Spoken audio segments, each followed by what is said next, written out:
और मैं जी अपनी गल रखांगा वो है वॉल्यूम 9।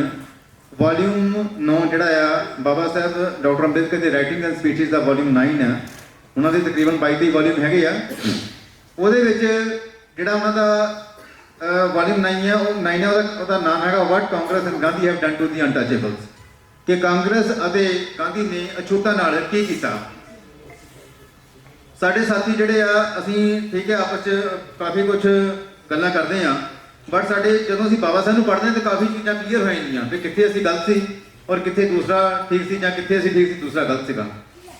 सो जदों हालांकि ये पूरा बुक लंबी है जो आप गल करनी हो तो 1 घंटा सवा घंटा 1.5 घंटा चाहिए आ बट क्योंकि थोड़ा जिहा असीं अपने शेड्यूल तो लेट चल रहे हैं इसलिए काफ़ी घट समय के मैं कोशिश कराँगा कि ये उपर अपनी जी मैं गल रखां। गल सिर्फ उही है जो बाबा साहब ने उस वॉल्यूम के उपर कही है उही ही गल जी मैं शेयर करने की कोशिश कराँगा। ये तकरीबन 10 चैप्टर है इस बुक के और ये जी बुक है ये जेकर किसी ने इंडियन पॉलिटिक्स में समझना है इंडियन राजनीति में समझना है तो मैं समझता हाँ कि जो तक कोई बंदा इस बुक नहीं पढ़ता बाबा साहब की बुक है नहीं पढ़ता उदों तक तुसी इंडियन पॉलिटिक्स में समझ ही नहीं सकते।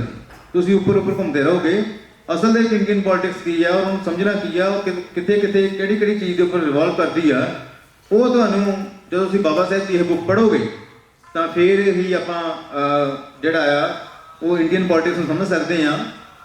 सो ये जो पहला चैप्टर है वो बाबा साहब गल करते हैं कि अ स्ट्रेंज ईवेंट एक अद्भुत घटना जी वो होंगी है जी वो 1917 होंगी है। अद्भुत घटना की होंगी है वो दसते हैं कि 1885 जी वो जो कांग्रेस बनती है तो इंडियन नैशनल कांग्रेस बनती है वो ही फिर ये सोचा जाता है कि उस वे उसका कोई मोटिव जोड़ा है वो पोलिटिकल मोटिव नहीं सीगा। उदों सोचा जाता कि नाल दी नाल ही कि लोगों के भले वास्ते लोगों के समाज सुधार वास्ते जी है ना वो वास्ते भी काम किया जाए तो वो नाल ही फिर 1 साल बाद ही इंडियन नैशनल सोशल रिफॉर्म जी है कांग्रेस वो भी बन गई। सोशल रिफॉर्म वास्ते भी जी उदों कमेटी बन गई और वो नाल काम करते रहे। हालांकि वह विरोध किया जाता रहा जी सोशल रिफॉर्म बॉडी सी वह विरोध किया जाता रहा तो क्योंकि सोशल रिफॉर्म जी बॉडी सी वो यही देखती थी कि समाज के कि बुराइयां बुराइयां दूर करने वास्ते काम करना है। तो सब तो वड्डी बुराई जी साडे समाज के उदों भी सी अज भी है अज स्टैंडर्डाइज्ड वे नाल है तुहानूं नंगी अख नूं दिखाई नहीं देगी बड़ी माइक्रो तरीके हो गई है स्टैंडर्डाइज्ड हो गई है लोगों के जुबान तो निकल के दिल च चली गई है या कह लो कि दिमाग चली गई है और अगे नालों ज़्यादा घातक हो गई है वो जी छूत-छात अनटचेबिलिटी बई देश का जोड़ा एक 5वां हिस्सा जी देश की आबादी का उन्होंने अनटचेबल उन्होंने वखरा रखा हुआ है तो वो उपर किस तरह काम करना है। सो वो उपर अनटचेबिलिटी जोड़ा रोकने वास्ते ताकि उन्हों का बाईकाट लोगों का ना हो जोड़े अछूत आ उन्हों का बाईकाट ना हो वो आम लोगों वांग बराबरता का जीवन बसर कर सकन। उन्हों का जोड़ा उन्होंने जोड़े खूह है खूह जोड़े कॉमन खूह है उस पानी उन्होंने पीने वास्ते मिल सके। मतलब तुम देखो एक तरह पानी की एग्जाम्पल ला लो कि पानी की जो तुम प्यास लगी हो ना 15 मिनट कढ़ने औखे हो जाते आप देखने यार कितों पानी मिल जाए और जो साढ़े वास्ते पानी की जब कि अज पानी तुम आप टूटी खोल के पी सकते हैं उदों ना टूटियां सी ना नलके थे उदों सिर्फ खूह ही एक जरिया होंगे तो वो जो खूह है तुम पानी अवेलेबल नहीं होया तो किस तरह मतलब उस बंदे की हालत होंगी होगी जिन्होंने पानी की जरूरत है तो वह बंदा किधर को इधर भावें किन्ने वो बुरे हालात होंगे। सो पानी ये भी इनइक्वालिटी बहुत वड्डी सी कि पानी ही अवेलेबल नहीं सीगा वो जोड़े स्कूलों के पढ़ सकन जोड़े बराबर उस उन्होंने स्कूलों जो जा सकन जिथे आम लोग स्कूल जाते हैं। सो वो पर की सीगा कि जोड़े कट्टड़वादी लोग सीगे वो कहते नहीं असीं अपनी जेकर कांग्रेस बनाई है तो ये किसी होर काम लिए बनाई है असीं इस इन्हों का सुधारवादी कामों वास्ते नहीं बनाई ये किसी होर कामों लिए बनाई है असीं। चलो ये करते करते इस तरह हो गया पर ये दोवें जड़ियाँ Indian national social reform congress सी ये जी नैशनल कांग्रेस पार्टी सी जी इन्होंने दोवों के टकराव चलता रहा दोवों की विचारधारा टकराव जो चलता रहा और एक समा ऐसा आया ਵੀ ਇਹ ਟਕਰਾਅ ਇੱਥੋਂ ਤੱਕ ਹੋ ਗਿਆ। ਪਹਿਲਾਂ ਤਾਂ ਇਦਾਂ ਸੀਗਾ ਵੀ ਜੇਕਰ ਇੱਕ ਇਜਲਾਸ ਹੁੰਦਾ ਸੀਗਾ ਉਹਦੇ ਵਿੱਚ ਜਿਹੜੀ ਇੰਡੀਅਨ ਨੈਸ਼ਨਲ ਕਾਂਗਰਸ ਪਾਰਟੀ ਆਪਣਾ ਪ੍ਰੋਗਰਾਮ ਕਰਦੀ ਸੀਗੀ ਤੇ ਉਹਦੇ ਵਿੱਚ ਜਿਹੜੀ ਫਿਰ ਨੈਸ਼ਨਲ ਜਿਹੜੀ ਸੋਸ਼ਲ ਰਿਫਾਰਮ ਵਾਲੀ ਹੁੰਦੀ ਸੀਗੀ, ਸਮਾਜ ਸੁਧਾਰ ਵਾਸਤੇ ਜਿਹੜੀ ਸੰਸਥਾ ਹੁੰਦੀ ਸੀਗੀ, ਉਸੇ ਪੰਡਾਲ ਦੇ ਵਿੱਚ ਫਿਰ ਉਹ ਨੈਕਸਟ ਡੇ ਆਪਣਾ ਪ੍ਰੋਗਰਾਮ ਕਰ ਲੈਂਦੀ ਸੀਗੀ। ਸੋ ਇਸ ਤਰ੍ਹਾਂ ਕਿਉਂਕਿ ਇਹੋ ਇੱਕੋ ਹੀ ਸੰਸਥਾ ਦੀਆਂ ਦੋ ਉਹ ਵਿੰਗ ਸੀਗੇ। ਪਰ ਹੋਇਆ ਕੀ ਹੌਲੀ ਹੌਲੀ ਕਿ ਉਹ ਜਦੋਂ ਉਹਨਾਂ 'ਚ ਆਪਸ 'ਚ ਇੰਨਾ ਹੁੰਦਾ ਰਿਹਾ ਤੇ ਇੱਕ ਵਾਰੀ ਕਿਸੇ ਨੇ ਕਹਿਤਾ ਕਿ ਵੀ ਭਾਈ ਤੁਸੀਂ ਆਪਣੇ ਪ੍ਰੋਗਰਾਮ ਵੱਖਰੇ ਕਰੋ, ਅਸੀਂ ਤੁਹਾਨੂੰ ਇਹ ਪ੍ਰੋਗਰਾਮ ਨਹੀਂ ਕਰਨ ਦੇਣੇ। ਸਾਡਾ ਇਸ਼ੂ ਜਿਹੜਾ ਆ ਉਹ ਪੋਲੀਟੀਕਲ ਆ, ਉਹ ਪੋਲੀਟੀਕਲ ਹੌਲੀ ਹੌਲੀ ਹੁੰਦਾ ਗਿਆ। ਸਾਡਾ ਇਸ਼ੂ ਜਿਹੜਾ ਪੋਲੀਟੀਕਲ ਆ, ਅਸੀਂ ਗਵਰਨਮੈਂਟ ਦੇ ਨਾਲ ਚੱਲ ਕੇ ਕੰਮ ਕਰਨਾ ਜਾਂ ਕਿਸ ਤਰ੍ਹਾਂ ਵੀ ਆ, ਤੇ ਇਹ ਜਿਹੜੇ ਸੋਸ਼ਲ ਰਿਫਾਰਮ ਦੇ ਕੰਮ ਆ ਇਹ ਹੋਰ ਪਲੇਟਫਾਰਮ ਦੇ ਉੱਪਰ ਹੋਣੇ ਚਾਹੀਦੇ ਆ, ਇਹ ਅਸੀਂ ਨਹੀਂ ਕਰਨੇ ਹੈਗੇ। ਜਦੋਂ ਇਸ ਤਰ੍ਹਾਂ ਹੋਇਆ ਤੇ ਇੱਕ ਸਮਾਂ ਐਸਾ ਆ ਗਿਆ ਕਿ ਲੀਡਰ ਨੇ ਇਹ ਕਹਿਤਾ ਵੀ ਕੱਲ ਨੂੰ, ਅੱਜ ਸਾਡੀ ਕਾਂਗਰਸ ਪਾਰਟੀ ਦਾ ਸੈਸ਼ਨ ਚੱਲ ਰਿਹਾ ਆ, ਕੱਲ ਨੂੰ ਜਿਹੜੀ ਕਾਂਗਰਸ ਸੋਸ਼ਲ ਰਿਫਾਰਮ ਪਾਰਟੀ ਆ, ਜਿਹੜੀ ਰਿਫਾਰਮ ਪਾਰਟੀ ਸਮਾਜ ਸੁਧਾਰ ਵਾਸਤੇ ਬਣੀ ਆ, ਜੇ ਕੱਲ ਨੂੰ ਉਹਨੇ ਇਸੇ ਪੰਡਾਲ ਦੇ ਵਿੱਚ ਪ੍ਰੋਗਰਾਮ ਕੀਤਾ ਕਿ ਅਸੀਂ ਉਸ ਪੰਡਾਲ ਨੂੰ ਅੱਗ ਲਾ ਦੇਵਾਂਗੇ, ਉਸ ਪੰਡਾਲ ਨੂੰ ਅੱਗ ਲਾ ਦੇਵਾਂਗੇ। ਔਰ ਇਹ ਜਿਹੜੀ ਗੱਲ ਹੈ ਇਹ ਔਨ ਰਿਕਾਰਡ ਹੈ। ਇਹ ਗੱਲ ਜਿਹੜੀ ਆ ਇਹ ਬਾਲ ਗੰਗਾਧਰ ਤਿਲਕ ਨੇ ਕਹੀ। ਇਹ ਗੱਲ ਜਿਹੜੀ ਆ ਇਹ ਬਾਲ ਗੰਗਾਧਰ ਤਿਲਕ ਨੇ ਕਹੀ ਕਿਉਂਕਿ ਉਹ ਅਨਟੱਚੇਬਿਲਿਟੀ ਵਗੈਰਾ ਜਿਹੜੇ ਅਛੂਤਾਂ ਦਾ ਜਿਹੜੇ ਪ੍ਰੋਗਰਾਮ ਸੀਗੇ ਉਹ ਉਹਨਾਂ ਦੇ ਵਿੱਚ ਜਿਹੜਾ ਉਹ ਵਿਸ਼ਵਾਸ ਨਹੀਂ ਰੱਖਦੇ ਸੀ ਕਿ ਸਾਨੂੰ ਇਹ ਪ੍ਰੋਗਰਾਮ ਜਿਹੜੇ ਆ ਕੈਰੀ ਔਨ ਕਰਨੇ ਚਾਹੀਦੇ ਆ। ਸੋ ਇਸ ਤਰ੍ਹਾਂ ਕਰਕੇ ਔਰ ਇਹਨੂੰ ਬਾਬਾ ਸਾਹਿਬ ਇੱਕ ਅਦਭੁਤ ਘਟਨਾ ਕਿਉਂ ਕਹਿੰਦੇ ਆ, ਕਿਉਂਕਿ ਉਹਦੇ ਵਿੱਚ 1917 ਦੇ ਵਿੱਚ ਕਾਂਗਰਸ ਨੇ ਇਹ ਮਤਾ ਪਾਸ ਕੀਤਾ ਕਿ ਅਸੀਂ ਸਮਾਜ ਸੁਧਾਰ ਵਾਸਤੇ ਕੰਮ ਕਰਾਂਗੇ। ਜਿਹੜੀ ਮੈਂ ਗੱਲ ਦੱਸੀ ਹੈ ਕਿ ਪੰਡਾਲ ਨੂੰ ਅੱਗ ਲਾ ਦੇਵਾਂਗੇ, ਇਹ ਗੱਲ ਹੈਗੀ 1895 ਦੀ।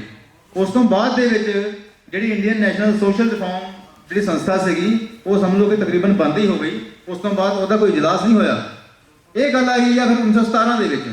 1917 ਦੇ ਵਿੱਚ ਕਾਂਗਰਸ ਨੇ ਮਤਾ ਪਾਸ ਕੀਤਾ ਕਿ ਅਸੀਂ ਸਮਾਜ ਸੁਧਾਰ ਦੇ ਕੰਮ ਕਰਾਂਗੇ। ਉਹਨਾਂ ਨੇ ਉਹਦੇ 5 ਏਜੰਡੇ ਲਏ ਔਰ ਉਹਦੇ 'ਚ ਕਿਹਾ ਕਿ ਜਦੋਂ ਤੱਕ ਅਸੀਂ ਸਮਾਜ ਸੁਧਾਰ ਦੇ ਆਪਣੇ ਜੇਕਰ ਅਸੀਂ ਆਪਣੇ ਲੋਕਾਂ ਨੂੰ ਸਲੇਵ ਰੱਖਿਆ ਆ, ਗੁਲਾਮ ਰੱਖਿਆ ਆ, ਤੇ ਅਸੀਂ ਦੂਸਰੇ ਅੰਗਰੇਜ਼ਾਂ ਨੂੰ ਕਿੱਦਾਂ ਕਹਿ ਸਕਦੇ ਹਾਂ ਕਿ ਤੁਸੀਂ ਸਾਡੀ ਸਲੇਵਰੀ ਖਤਮ ਕਰੋ, ਸਾਡੀ ਗੁਲਾਮੀ ਖਤਮ ਕਰੋ। ਤੇ ਮਤਲਬ ਇੱਦਾਂ ਦੀਆਂ ਗੱਲਾਂ ਕਰਕੇ ਉਹਨਾਂ ਨੇ 1917 'ਚ ਮਤਾ ਪਾਸ ਕੀਤਾ ਕਿ ਅਸੀਂ ਜਿਹੜਾ ਆ ਇਹ ਕਰਾਂਗੇ, ਜਿਹੜਾ ਸਮਾਜ ਸੁਧਾਰ ਦੇ ਉੱਪਰ ਅਨਟੱਚੇਬਲ ਦੇ ਉੱਪਰ ਕੰਮ ਕਰਾਂਗੇ। ਅਨਟੱਚੇਬਲ ਨੂੰ ਅਛੂਤਾਂ ਨੂੰ ਨਾਲ ਲੈਣਾ ਬਹੁਤ ਜ਼ਰੂਰੀ ਆ। ਅਛੂਤ ਅਨਟੱਚੇਬਲ ਅੱਜ ਦੇ ਸ਼ੈਡਿਊਲਡ ਕਾਸਟ, ਮੈਂ ਕਲੀਅਰ ਕਰਦਾ ਹਾਂ, ਅੱਜ ਦੇ ਸ਼ੈਡਿਊਲਡ ਕਾਸਟ ਬੋਲਦੇ ਅਨਟੱਚੇਬਲ ਜਾਂ ਅਛੂਤ ਜਿਹੜੇ ਹੋਗਾ। ਔਰ ਉਹਨਾਂ ਨੇ ਜਦੋਂ ਇਹਦੇ ਉੱਪਰ ਇਹਨੂੰ ਅਦਭੁਤ ਘਟਨਾ ਕਿਉਂ ਕਿਹਾ ਬਾਬਾ ਸਾਹਿਬ ਨੇ, ਜਿਹੜੀ ਪ੍ਰੈਜ਼ੀਡੈਂਟ ਰਹੀ ਆ ਉਸ ਵੇਲੇ ਪ੍ਰੈਜ਼ੀਡੈਂਟ ਸੀਗੀ ਐਨੀ ਬੇਸੈਂਟ, ਉਹਦੇ ਆਪਣੇ ਵਿਚਾਰ ਇਹ ਸੀਗੇ ਕਿ ਜਿਹੜੇ ਅਮੀਰ ਲੋਕਾਂ ਦੇ ਬੱਚੇ ਆ ਔਰ ਜਿਹੜੇ ਗਰੀਬ ਲੋਕਾਂ ਦੇ ਬੱਚੇ ਆ ਸਕੂਲ ਦੇ ਵਿੱਚ ਨਹੀਂ ਜਾਣੇ ਚਾਹੀਦੇ। ਉਹ ਕਹਿੰਦੇ ਵੀ ਜਿਹੜੇ ਗਰੀਬ ਲੋਕਾਂ ਦੇ ਬੱਚੇ ਆ ਉਹ ਅਨਕਲਚਰਡ ਆ, ਉਹ ਗੰਦੇ ਆ, ਉਹ ਅਮੀਰ ਲੋਕਾਂ ਦੇ ਬੱਚਿਆਂ ਦਾ ਜੀਵਨ ਸਤਰ ਖਰਾਬ ਕਰ ਦੇਣਗੇ। ਹੁਣ ਵਾਸਤੇ ਗੱਲ ਚੱਲ ਰਹੀ ਸੀਗੀ ਤੇ ਉਹਦੇ ਵਿੱਚ ਇਹ ਗੱਲ ਚੈਮਸਫੋਰਡ ਕਮਿਸ਼ਨ ਦੇ ਵਿੱਚ ਕਹਿ ਦਿੱਤੀ ਗਈ ਸੀਗੀ ਕਿ ਆਉਣ ਵਾਲੇ ਸਮੇਂ ਦੇ ਵਿੱਚ ਅਸੀਂ ਦੇਖਾਂਗੇ ਵੀ ਜਿਹੜੇ ਇਸ ਦੇਸ਼ ਵਿੱਚ ਕਿਹੜੇ ਗਰੁੱਪ ਆ, ਸੋਸ਼ਲ ਗਰੁੱਪ ਆ ਜਾਂ ਕਿੱਦਾਂ ਵੀ ਆ, ਜਿੱਦਾਂ ਮਾਈਨੋਰਟੀਜ਼ ਕਿਹੜੀਆਂ ਆ ਜਾਂ ਕਿਹੜੇ ਗਰੁੱਪ ਆ, ਕਿਉਂਕਿ ਤੋਂ ਸਿੱਖ ਸੀਗੇ ਜਾਂ ਮੁਸਲਮਾਨ ਸੀ, ਠੀਕ ਹੈ, ਕਿ ਕਿਹੜੇ ਗਰੁੱਪ ਆ ਇਹਦੇ ਵਿੱਚ ਹੋਏਗਾ ਔਰ ਅਸੀਂ ਦੇਖਾਂਗੇ ਇਹਦੇ ਵਿੱਚ। ਔਰ ਇਹਦੇ ਵਿੱਚ ਕਾਂਗਰਸ ਨੂੰ ਇਹ ਹੋ ਗਿਆ ਕਿ ਸਿੱਖ ਦਾ ਮਾਮਲਾ ਔਰ ਮੁਸਲਮਾਨ ਦਾ ਮਾਮਲਾ ਤਾਂ ਅਲੱਗ ਹੈ, ਠੀਕ ਹੈ, ਉਹ ਤਾਂ ਜੋ ਹੈ ਉਹ ਚੱਲੀ ਜਾਂਦਾ ਆ ਵੀ ਕੱਲ ਨੂੰ ਜਦੋਂ ਕਿਤੇ ਕੋਈ ਅਧਿਕਾਰ ਦੇਣੇ ਆ, ਕੋਈ ਰਾਈਟ ਦੇਣੇ ਆ, ਉਹ ਪ੍ਰਪੋਰਸ਼ਨ 'ਚ ਮਿਲਣੀ ਚਾਹੀਦੀ। ਤੁਹਾਡੇ ਕੋਲ ਪ੍ਰਪੋਰਸ਼ਨ ਕੀ ਆ ਵੀ ਅਸੀਂ ਇਹ ਸਾਬਤ ਕਰ ਦਈਏ ਵੀ ਜਿਹੜੇ ਅਛੂਤ ਆ ਉਹ ਸਾਡੇ ਹਿੰਦੂਆਂ ਦਾ ਹੀ ਪਾਰਟ ਆ, ਉਹ ਸਾਡਾ ਹੀ ਪਾਰਟ ਆ।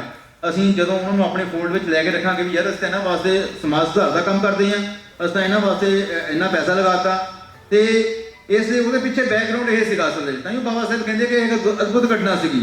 ਉਹ ਅਦਭੁਤ ਘਟਨਾ ਦਾ ਕਾਰਨ ਇਹ ਸੀਗਾ ਕਿ ਇਹਨਾਂ ਨੂੰ ਇਹ ਲੱਗ ਰਿਹਾ ਸੀਗਾ ਕਿ ਇਹਨਾਂ ਨੂੰ ਕਿਤੇ ਜਾਂ ਅਲੱਗ ਤੋਂ ਅਧਿਕਾਰ ਨਾ ਮਿਲ ਜਾਣ, ਜਾਂ ਜੇ ਇਹਨਾਂ ਦੀ ਕਿਤੇ ਗਿਣਤੀ ਹੋਵੇ ਸਾਡੇ ਵਿੱਚ ਹੋਵੇ, ਤਾਂ ਕਿ ਜਦੋਂ 100 ਦੇ ਵਿੱਚੋਂ ਡਿਵੀਜ਼ਨ ਹੋਣੀ ਆ ਤੇ 30 ਕਿਸ ਨੂੰ ਮਿਲਦੇ ਆ, ਜੇ 25 ਦੀ ਹੁੰਦੀ ਆ ਤੇ ਇਹਨਾਂ ਦੇ 25 ਵੀ ਸਾਡੇ 'ਚ ਕਾਊਂਟ ਹੋ ਜਾਣ। ਸੋ ਇਸ ਵਾਸਤੇ ਉਹਨਾਂ ਨੇ ਇਹ ਜਿਹੜੀ ਆ ਇਹ ਘਟਨਾ ਦਾ ਜ਼ਿਕਰ ਕੀਤਾ ਕਿ ਇਹ ਇੱਕ ਅਦਭੁਤ ਘਟਨਾ ਸੀਗੀ। ਔਰ ਇਸ ਤੋਂ ਬਾਅਦ ਦੇ ਵਿੱਚ ਉੱਥੇ ਹੀ ਡਿਸਾਈਡ ਕਰ ਲਿਆ ਗਿਆ ਸੀਗਾ ਜਦੋਂ 1919 ਦਾ ਸਾਡਾ ਐਕਟ ਜਿਹੜਾ ਇਹ ਹੋਇਆ ਕਿ 10 ਸਾਲ ਦੇ ਬਾਅਦ ਦੁਬਾਰਾ ਫਿਰ ਸਮੀਖਿਆ ਹੋਏਗੀ ਔਰ ਉਹਦੇ ਵਿੱਚ ਸਾਡੇ ਕਿਹੜੇ ਗਰੁੱਪ ਆ ਜਾਂ ਕਿੱਦਾਂ ਆ। ਉਸ ਤੋਂ ਬਾਅਦ 1928 ਦੇ ਵਿੱਚ 1927-28 ਦੇ ਵਿੱਚ ਰਾਇਲ ਕਮਿਸ਼ਨ ਜਿਹੜਾ ਆ ਉਹ ਇੰਡੀਆ ਆਉਂਦਾ ਆ ਤੇ ਸਾਈਮਨ ਕਮਿਸ਼ਨ ਜਾਂ ਰਾਇਲ ਕਮਿਸ਼ਨ ਇੱਕੋ ਹੀ ਗੱਲ ਹੈ, ਉਹ ਆਉਂਦਾ ਆ।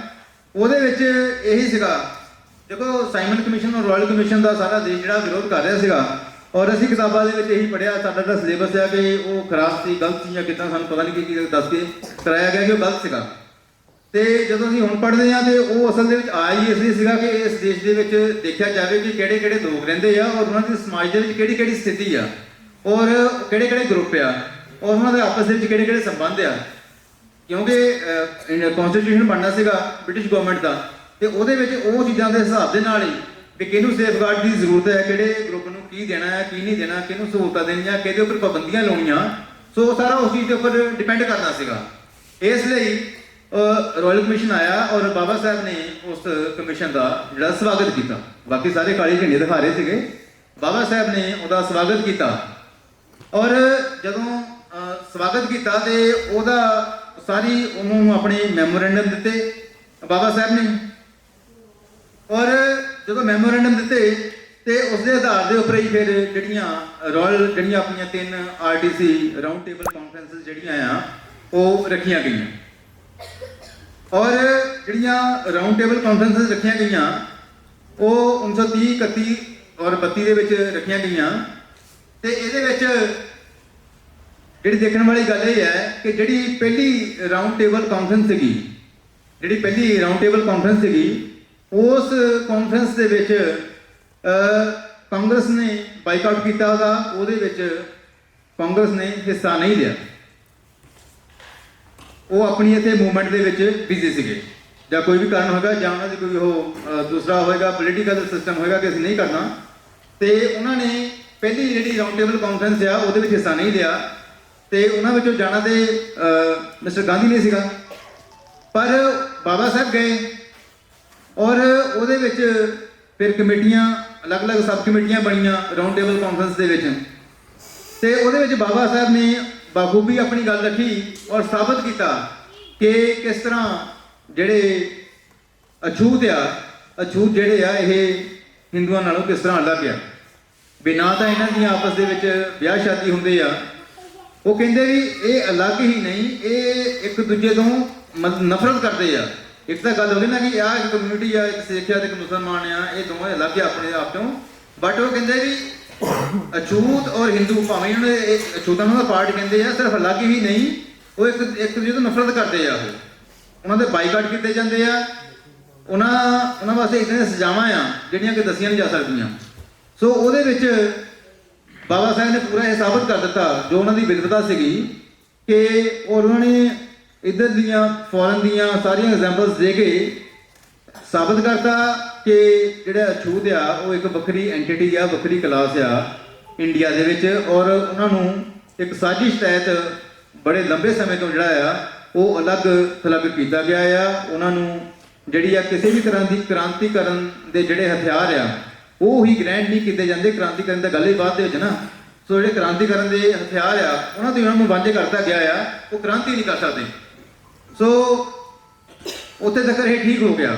ਉਹਦੇ ਵਿੱਚ ਜਿਹੜੇ ਸਾਥੀ ਦੂਸਰੀਆਂ ਕਮਿਊਨਿਟੀਜ਼ ਦੇ ਗਏ ਸੀਗੇ ਉਹਨਾਂ ਨੇ ਵੀ ਆਪਣੀ ਗੱਲ ਰੱਖੀ ਔਰ ਕਾਫੀ ਹੱਦ ਤੱਕ ਉਹ ਜਿਹੜਾ ਸਾਰਾ ਫੈਸਲਾ ਆ ਉਹ ਸਾਡੇ ਪੱਖ ਵਿੱਚ ਨਜ਼ਰ ਆਇਆ। ਇੰਡੀਅਨ ਪ੍ਰੈਸ ਔਰ ਜਿਹੜੀ ਉੱਥੇ ਦੀ ਫੋਰਨ ਦੀ ਪ੍ਰੈਸਿਸ ਆ ਉਹ ਸਾਰੀਆਂ ਲਿਖ ਰਹੀਆਂ ਸੀਗੀਆਂ ਕਿ ਉਹ ਡਾਕਟਰ ਅੰਬੇਦਕਰ ਦਾ ਲੋਹਾ ਮੰਨ ਗਏ ਕਿ ਵੀ ਉਹਨਾਂ ਨੇ ਆ ਕੇ ਇੱਥੇ ਕਨਵਿੰਸ ਕਰਤਾ। ਔਰ ਜਦੋਂ ਫਿਰ ਦੂਜੀ ਰਾਊਂਡ ਟੇਬਲ ਕਾਨਫਰੰਸ ਹੋਈ ਤੇ ਜਿਹੜੀ ਇਹ ਪਾਰਟੀ ਸੀਗੀ ਕਾਂਗਰਸ ਪਾਰਟੀ ਉਹਨੂੰ ਇਹ ਲੱਗਾ ਵੀ ਯਾਰ ਇਹ ਤਾਂ ਕੰਮ ਖਰਾਬ ਆ, ਵੀ ਇਹ ਤਾਂ ਸਭ ਕੁਝ ਖਿੱਚ ਕੇ ਲੈ ਜਾਣਗੇ।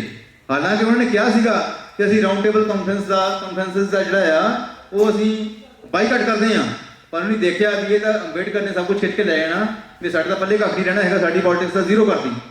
ਸੋ ਜਿਹੜੀ ਦੂਜੀ ਰਾਊਂਡ ਟੇਬਲ ਕਾਨਫਰੰਸ ਸੀ ਉਹਦੇ ਵਿੱਚ ਮਹਾਤਮਾ ਗਾਂਧੀ ਜਿਹੜੇ ਆ ਉਹ ਹਿੱਸਾ ਲੈਂਦੇ ਆ। ਔਰ ਜਦੋਂ ਦੂਜੀ ਰਾਊਂਡ ਟੇਬਲ ਕਾਨਫਰੰਸ ਵਿੱਚ ਹਿੱਸਾ ਲੈਂਦੇ ਆ ਤੇ ਜਾਂਦੇ ਹੀ ਮਿਸਟਰ ਗਾਂਧੀ ਜੀ ਕਹਿੰਦੇ ਆ ਵੀ ਇਹ ਜਿਹੜੇ ਲੋਕ ਆ ਜਿਹੜੇ ਇਹਦੇ ਵਿੱਚ ਬੁਲਾਏ ਗਏ ਆ ਇਹ ਸਿਲੈਕਟਡ ਲੋਕ ਨਹੀਂ ਹੈਗੇ, ਇਹ ਲੋਕ ਸਿਲੈਕਟਡ ਲੋਕ ਆ, ਇਹ ਇਲੈਕਟਡ ਲੋਕ ਨਹੀਂ ਹੈਗੇ। ਜਿਹੜੇ ਤੁਸੀਂ ਅੰਗਰੇਜ਼ਾਂ ਨੂੰ ਕਹਿਣ ਲੱਗੇ ਉਹ ਵੀ ਜਿਹੜੇ ਤੁਸੀਂ ਲੋਕ ਇੱਥੇ ਬੁਲਾਏ ਆ ਰਾਊਂਡ ਟੇਬਲ ਕਾਨਫਰੰਸ ਵਿੱਚ ਇੰਡੀਆ ਤੋਂ, ਇਹ ਲੋਕ ਸਿਲੈਕਟਡ ਆ ਤੁਹਾਡੇ ਦੁਆਰਾ, ਇਹ ਲੋਕਾਂ ਦੇ ਅਸਲੀ ਰਿਪਰੈਜ਼ੈਂਟੇਟਿਵ ਨਹੀਂ ਹੈਗੇ। ਸੋ ਇਸ ਲਈ ਜਿਹੜੀ ਕਾਂਗਰਸ ਪਾਰਟੀ ਆ, ਕਾਂਗਰਸ ਹੀ ਸਾਰਿਆਂ ਨੂੰ, ਸਾਰੇ ਇੰਡੀਆ ਦੀ ਜਿਹੜੀ ਆ ਨੁਮਾਇੰਦਗੀ ਕਰਦੀ ਆ, ਰਿਪਰੈਜ਼ੈਂਟੇਸ਼ਨ ਕਰਦੀ ਆ। ਇਸ ਲਈ ਸਾਨੂੰ ਹੀ ਸਾਰਾ ਮਤਲਬ ਜਿਹੜਾ ਅਧਿਕਾਰ ਰਾਈਟ ਹੋਣੇ ਚਾਹੀਦੇ ਆ ਕਿ ਸਾਡੇ ਆਪਣੇ ਇਸ਼ੂ ਆ ਤੇ ਅਸੀਂ ਉਹਨਾਂ ਦਾ ਕਿੱਦਾਂ ਕਰਨਾ ਆ। ਉਹਦੇ ਵਿੱਚ ਇੰਨਾ ਜ਼ਿਆਦਾ ਮਤਲਬ ਕਿ ਜਿਹੜੇ ਬਾਕੀ ਮੈਂਬਰ ਸੀ ਉਹਨਾਂ ਨੇ ਹਿਊਮਿਲੇਸ਼ਨ ਮਹਿਸੂਸ ਕੀਤੀ ਤੇ ਸਾਡਾ ਇਹਨਾਂ ਨੇ ਬੇਇੱਜ਼ਤ ਕੀਤਾ। ਗਾਂਧੀ ਨੇ ਆਉਂਦੇ ਹੀ ਆਪਣੇ ਸਟਾਈਲ ਦੇ ਵਿੱਚ ਲੋਕਾਂ ਨੂੰ ਬੇਇੱਜ਼ਤ ਕਰਨਾ ਸ਼ੁਰੂ ਕਰ ਦਿੱਤਾ। ਔਰ ਉਹਦੇ ਵਿੱਚ ਫਿਰ ਇਹ ਵੀ ਸਾਬਤ ਕਰਨਾ ਪਿਆ ਬਾਬਾ ਸਾਹਿਬ ਨੂੰ ਇੱਥੋਂ ਟੈਲੀਗ੍ਰਾਮਸ ਮੰਗਵਾ ਕੇ ਕਿ ਬਾਬਾ ਸਾਹਿਬ ਕਹਿੰਦੇ ਵੀ ਮੈਨੂੰ ਬਾਕੀਆਂ ਦਾ ਤਾਂ ਪਤਾ ਨਹੀਂ ਹੈਗਾ, ਪਰ ਮੈਂ ਆਪਣੇ ਪੱਕੇ ਹੋਸ਼ੋ ਹਵਾਸ ਦੇ ਵਿੱਚ ਇਹ ਗੱਲ ਕਹਿੰਦਾ ਆ ਕਿ ਜੇਕਰ ਤੁਸੀਂ ਮੇਰੇ ਲੋਕਾਂ ਨੂੰ ਪੁੱਛ ਲਓ ਵੀ ਤੁਹਾਡਾ ਲੀਡਰ ਕੌਣ ਆ, ਗਾਂਧੀ ਔਰ ਮੇਰੀ ਦੀ ਵੋਟਿੰਗ ਕਰ ਲਓ, ਤੇ ਮੈਂ ਇੱਥੇ ਪੂਰੀ ਹੋਸ਼ ਹਵਾਸ ਕਹਿੰਦਾ ਕਿ ਉਹ ਮੈਨੂੰ ਹੀ ਆਪਣਾ ਲੀਡਰ ਚੁਣਨਗੇ। ਔਰ ਉਹਦੇ ਵਿੱਚ ਸਾਡੇ ਸਾਥੀਆਂ ਨੂੰ ਪਤਾ ਹੈ ਕਿ ਟੈਲੀਗ੍ਰਾਮਸ ਦਾ ਵੀ ਇੱਕ ਕੰਪੀਟੀਸ਼ਨ ਟਾਈਪ ਹੋਇਆ ਤੇ ਉਹਦੇ ਵਿੱਚ ਫਿਰ ਬਾਬਾ ਸਾਹਿਬ ਜਿਹੜੇ ਆ ਉਹ ਜਿੱਤੇ। ਸੋ ਇਸ ਤਰ੍ਹਾਂ ਕਰਕੇ ਜਿਹੜੀ ਇਹ ਸਾਡੇ ਲੋਕਾਂ ਨੇ ਕਈਆਂ ਨੇ ਤਾਂ ਉਹ ਦੱਸਦੇ ਆ ਕਿ ਆਪਣੇ ਫੋਨ ਨਾਲ ਲੈਟਰ ਲਿਖੀ ਕਿ ਡਾਕਟਰ ਅੰਬੇਦਕਰ ਜੀ ਸਾਡੀ ਜਿਹੜੀ ਨੁਮਾਇੰਦਗੀ ਉਹ ਕਰਨਗੇ। ਤੇ ਪਰ ਉੱਥੇ ਫਿਰ ਜਦੋਂ ਮਿਸਟਰ ਗਾਂਧੀ ਨੇ ਦੇਖਿਆ ਕਿ ਇਹ ਗੇਮ ਹੁਣ ਹੋਰ ਪਾਸੇ ਚਲੀ ਗਈ ਹੈ, ਡਾਕਟਰ ਅੰਬੇਦਕਰ ਨੇ ਜੋ ਚਾਹੁੰਦੇ ਸੀਗੇ ਉਹ ਹਾਸਲ ਕਰ ਲਿਆ, ਤਾਂ ਉਹਨਾਂ ਨੇ ਫਿਰ ਹੋਰ ਤਰੀਕੇ ਅਪਣਾਉਣੇ ਸ਼ੁਰੂ ਕਰਦੇ ਜੋ ਪੋਲਿਟਿਕਸ, ਇੰਡੀਅਨ ਪੋਲਿਟਿਕਸ ਜਿਸ ਤਰ੍ਹਾਂ ਆਪਾਂ ਦੇਖਦੇ ਹੀ ਹਾਂ ਉੱਥੇ ਉਹਨੇ ਸ਼ੁਰੂ ਕਰ ਦਿੱਤੇ।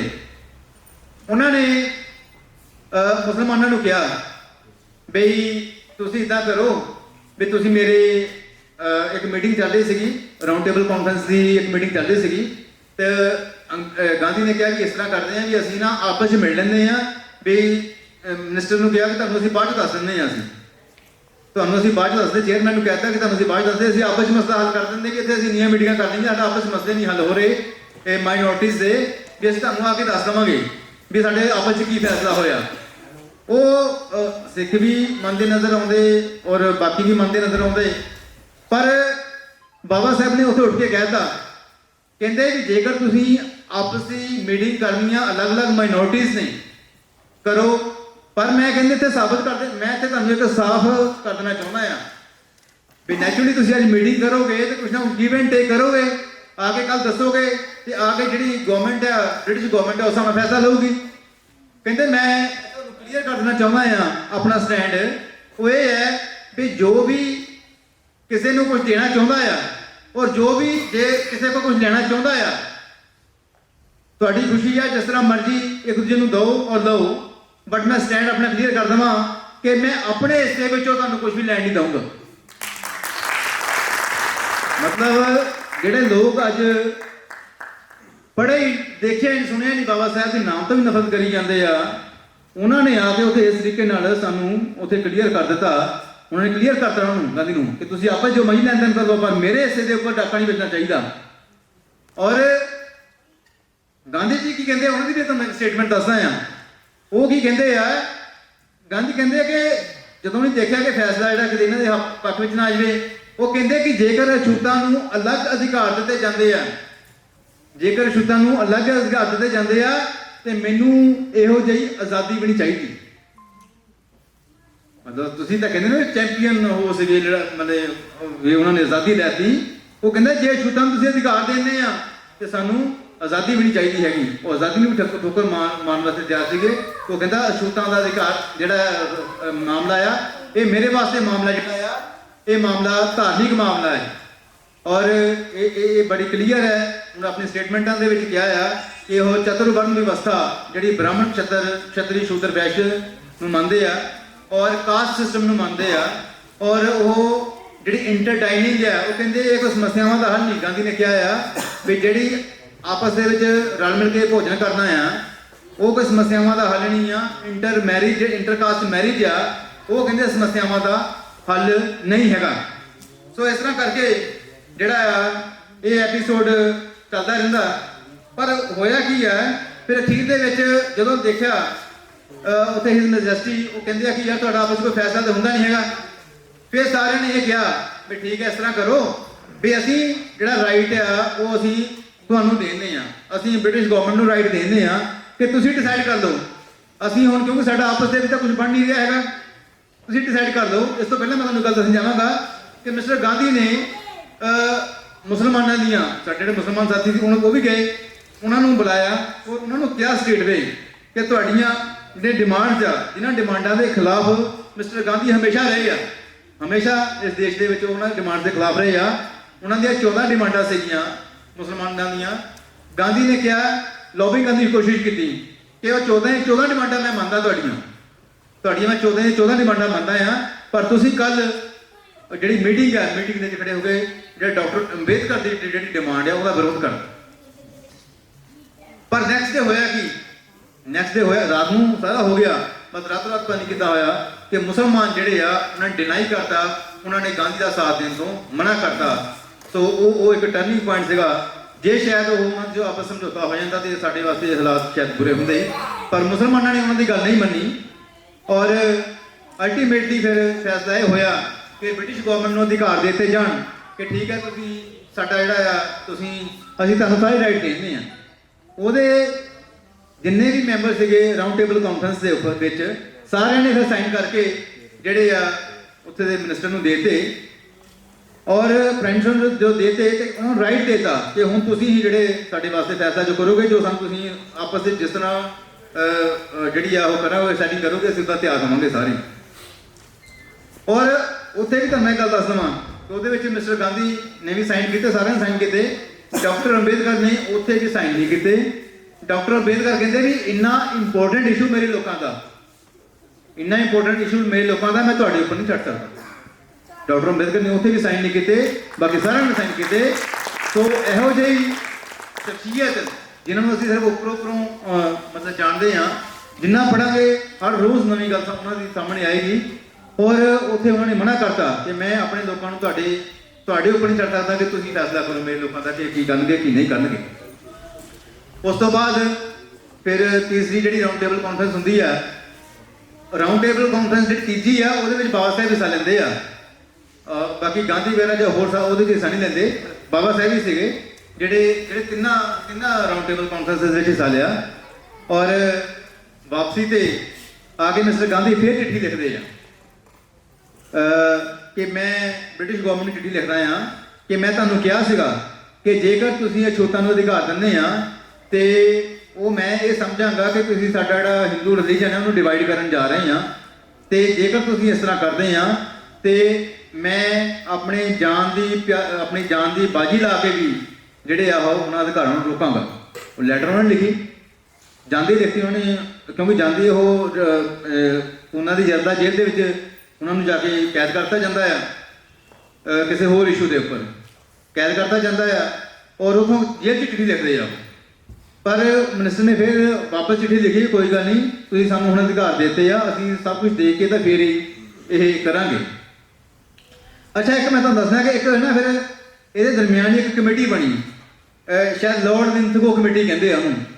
ਉਹ ਕਮੇਟੀ ਬਣੀ, ਉਹਨੇ ਆ ਕੇ ਇਹ ਦੇਖਣਾ ਸੀਗਾ ਵੀ ਹੁਣ ਅਸੀਂ ਇਹਨਾਂ ਨੂੰ ਅਧਿਕਾਰ ਦੇਣੇ ਆ। ਉਸ ਤੋਂ ਪਹਿਲਾਂ ਦੇਖੇ ਸੀ ਇਹਨਾਂ ਦੀ ਗਿਣਤੀ ਕਿੰਨੀ ਆ ਸਾਰੀਆਂ ਪ੍ਰੋਵਿੰਸਿਸ ਦੇ ਵਿੱਚ, ਬੰਬੇ ਪ੍ਰੋਵਿੰਸਿਸ ਦੇ ਵਿੱਚ ਜਾਂ ਹੋਰ ਜਿੰਨੇ ਵੀ ਪ੍ਰੋਵਿੰਸਿਸ ਆ ਉਹਦੇ ਵਿੱਚ ਇਹਨਾਂ ਦੀ ਗਿਣਤੀ ਕਿੰਨੀ ਆ ਜੋਤਾਂ ਦੀ, ਉਹਦੇ ਹਿਸਾਬ ਨਾਲ ਫਿਰ ਦੇਖਾਂਗੇ ਇਹਨਾਂ ਦੀ ਪਾਪੂਲੇਸ਼ਨ ਦੇ ਹਿਸਾਬ ਨਾਲ ਇਹਨੂੰ ਰਾਈਟ ਰੂਟ ਜੋ ਵੀ ਦੇਣਾ ਦੇਵਾਂਗੇ।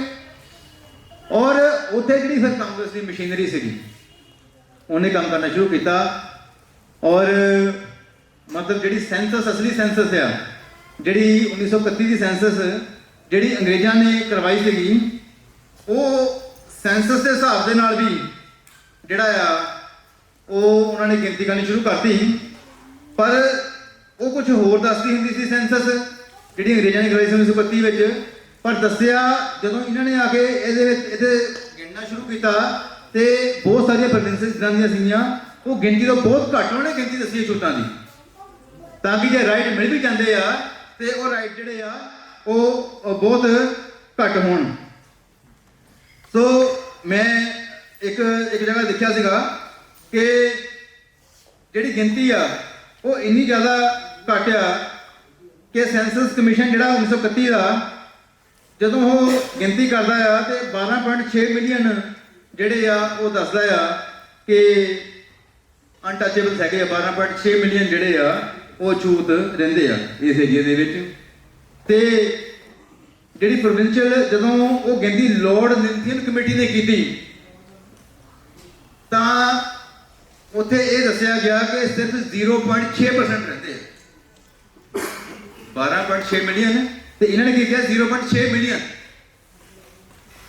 ਮਤਲਬ ਇਸ ਲੈਵਲ ਤੱਕ ਗਿਰੀਆਂ ਹੋਈਆਂ ਹਰਕਤਾਂ ਸ਼ੁਰੂ ਕਰਤੀਆਂ ਇਹਨਾਂ ਨੇ ਕਿ ਜੇ ਕੱਲ ਇਹਨਾਂ ਨੂੰ ਰਾਈਟ ਮਿਲ ਵੀ ਜਾਂਦੇ ਆ, ਮਿਲਣੇ ਤਾਂ ਗਿਣਤੀ ਹਿਸਾਬ ਨਾਲ ਤੇ ਬਹੁਤ ਘੱਟ ਮਿਲਣ ਤਾਂ ਕਿ ਉੱਥੇ ਇਹਨਾਂ ਦੇ ਡਾਕਾ ਮਾਰਿਆ ਜਾ ਸਕੇ। ਸੋ ਉਹ ਉੱਥੇ ਕਿਉਂਕਿ ਸਾਰੀਆਂ ਥਾਵਾਂ ਦੇ ਉੱਪਰ ਲਗਭਗ ਹਰੇਕ ਥਾਂ ਦੇ ਉੱਪਰ ਜਿਹੜੀਆਂ ਵੀ ਜਿਨ੍ਹਾਂ ਕੋਲ ਮੈਨੂੰ ਜਾ ਕੇ ਉਹਨਾਂ ਨੂੰ ਨਾਲ ਲੈ ਕੇ ਸੈਂਸਸ ਕਰਨੇ ਸੀਗੇ, ਜ਼ਿਆਦਾਤਰ ਲੋਕ ਜਿਹੜੇ ਆ ਉਹ ਕਾਂਗਰਸ ਦੇ ਲੋਕ ਹੀ ਉਹਦੇ ਵਿੱਚ ਸ਼ਾਮਲ ਹੁੰਦੇ ਸੀਗੇ। ਤੋ ਉਹਨਾਂ ਨੇ ਉੱਥੇ ਇਹ ਕੀਤੀ। ਪਰ ਫਿਰ ਵੀ ਜਿਹੜਾ 17 ਅਗਸਤ 1932 ਨੂੰ ਜਿਹੜਾ ਆ ਉਹ ਗਵਰਨਮੈਂਟ ਨੇ ਆਪਣਾ ਫੈਸਲਾ ਦੇਤਾ, ਜਿਹਨੂੰ ਕਮਿਊਨਲ ਵਾਰਡ ਕਹਿੰਦੇ ਆ, ਉਹ ਫੈਸਲਾ ਦੇਤਾ। ਤੇ ਉਹਦੇ ਵਿੱਚ ਉਹਨਾਂ ਨੇ ਕੀ ਕੀਤਾ ਕਿ ਸਾਰੀਆਂ ਜਿਹੜੀਆਂ ਮਾਈਨੋਰਿਟੀ ਸੀਗੀਆਂ, ਚਾਹੇ ਉਹ ਸਿੱਖ ਸੀਗੇ ਚਾਹੇ ਮੁਸਲਮਾਨ ਸੀਗੇ, ਉਹਨਾਂ ਨੇ ਕਹਿਤਾ ਵੀ ਉੱਦਾਂ ਹੀ ਅਛੂਤਾਂ ਨੂੰ ਵੀ ਇੱਕ ਮਾਈਨੋਰਿਟੀ ਮੰਨ ਲਿਆ ਕਿ ਠੀਕ ਹੈ ਵੀ ਤੁਸੀਂ ਤੁਹਾਡੇ ਨਾਲ ਵੀ ਧੱਕਾ ਹੁੰਦਾ। ਤੇ ਉਹਨਾਂ ਨੂੰ ਵੀ ਕਹਿਤਾ ਕਿ ਤੁਹਾਨੂੰ ਡਬਲ ਵੋਟ ਦਾ ਅਧਿਕਾਰ ਹੈ। ਇੱਕ ਤਾਂ ਉਹਨਾਂ ਨੂੰ ਸੈਪਰੇਟ ਇਲੈਕਟੋਰੇਟ ਦੇ ਦਿੱਤੇ ਕਿ ਆਹ ਵਾਲਾ ਏਰੀਆ ਜਿਹੜਾ ਆ ਇਹਦੇ ਵਿੱਚ ਤੁਸੀਂ ਹੀ ਵੋਟਿੰਗ ਕਰਨੀ ਆ ਔਰ ਤੁਹਾਡੇ ਹੀ ਬੰਦੇ ਖੜੇ ਹੋ ਸਕਦੇ ਆ, ਅਛੂਤ ਹੀ ਵੋਟ ਕਰਨਗੇ ਔਰ ਅਛੂਤ ਹੀ ਇਹਦੇ ਵਿੱਚ ਖੜਾ ਹੋਏਗਾ। ਇੱਕ ਤਾਂ ਇਹ ਸੈਪਰੇਟ ਇਲੈਕਟੋਰੇਟ ਦਾ ਹੋ ਗਿਆ।